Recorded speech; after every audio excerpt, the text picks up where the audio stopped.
A reading from the book of Ezra, chapter 9, verses 5 to 9. At the evening sacrifice, I got up from my fasting, with my garments and my mantle torn, and fell on my knees, spread out my hands to the Lord my God, and said, O my God, I am too ashamed and embarrassed to lift my face to you. My God, for our iniquities have risen higher than our heads, and our guilt has mounted up to the heavens. From the days of our ancestors to this day, we have been deep in guilt, and for our iniquities we, our kings and our priests have been handed over to the kings of the lands, to the sword, to captivity, to plundering, and to utter shame, as is now the case.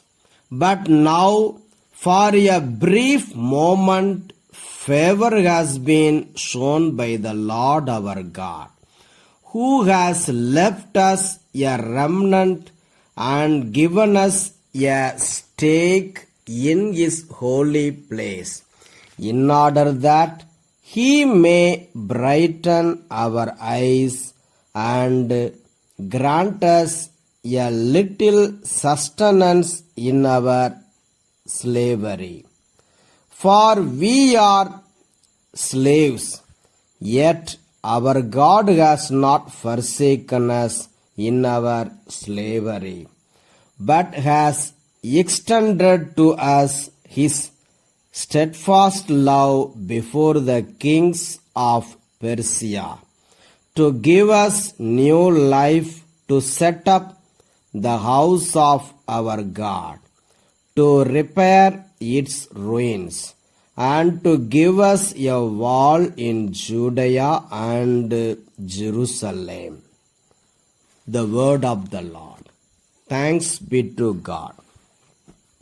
A reading from the Holy Gospel according to St. Luke chapter 9 verses 1 to 6.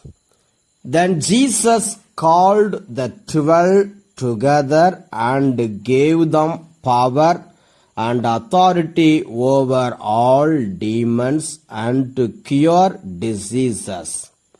And he sent them out to proclaim the kingdom of God and to heal.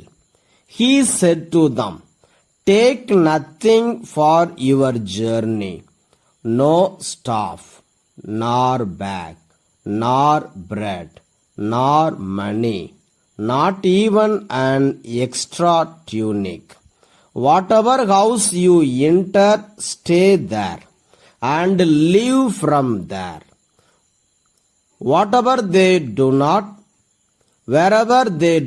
welcome you as you are leaving that town, shake the dust off your feet as a testimony against them. They departed and went through the villages, bringing the good news and curing diseases everywhere. The Gospel of the Lord. Praise the Lord of Jesus Christ.